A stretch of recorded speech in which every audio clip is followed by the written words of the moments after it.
Everyone, welcome to my channel Sanskrit Gyanamrit. आज हम संस्कृत भाषा के परिचय के बारे में बात करेंगे। संस्कृत विश्व की सबसे प्राचीन भाषा है, लेकिन वर्तमान हालातों में विलुप्त होने की कगार पर है। एक और जहां दुनिया संस्कृत की महिमा को समझकर संस्कृत सीखना चाह रही है, वहीं भारत इस दिशा में कोई खास कदम नहीं उठा रहा। लेकिन वर्तमान हालातों में लोग अंग्रेजी बोलना बड़े ही शान की बात समझते हैं, परंतु हजारों लोग ऐसे भी हैं जिन्हें अंग्रेजी नहीं आने के कारण वे लोग आत्मग्लानि का अनुभव करते हैं। इसी कारण से देश में हजारों इंग्लिश स्पीकिंग कोर्स चलाए जा रहे हैं। संस्कृत सभी भाषाओं की जननी है। संस्कृत उत्तराखंड की आधिकारिक भाषा है। अरब लोगों की दखलंदाजी से पहले संस्कृत भारत की राष्ट्रीय भाषा थी। संस्कृत सबसे सरल, स्पष्ट व शुद्ध भाषा है। संस्कृत अन्य भाषाओं के लिए बहुत ही अधिक चमत्कारिक व अद्भुत खजाना है।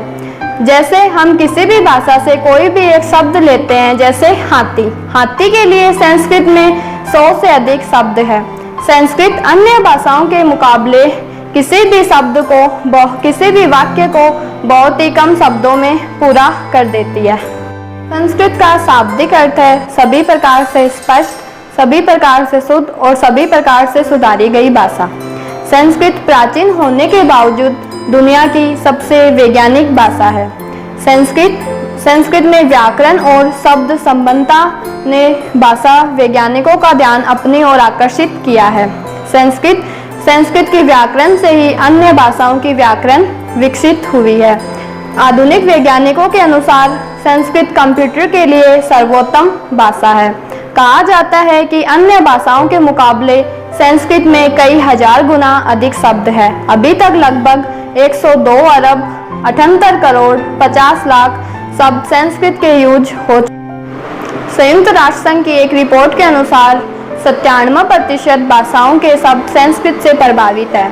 आपको यह जानकर हैरानी होगी कि दुनिया की जो विशिष्ट भाषाएं हैं, जर्मन, फ्रेंच, इटालियन, स्पेनिश, इन सभी भाषाओं के मूल वैज्ञानिकों का यह कहना है कि ये सभी भाषाएं संस्कृत की ही देन है। जर्मनी ने तो यह बात बहुत अधिक गहराई तक स्वीकार की है।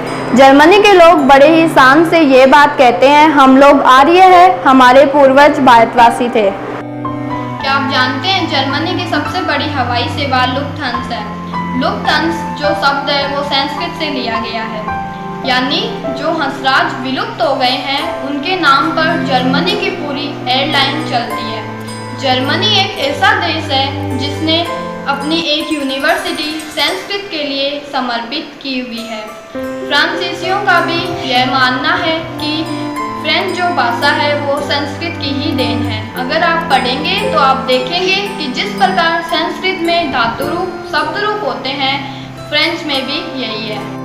Thank you for watching. Channel को सब्सक्राइब करना ना भूलें।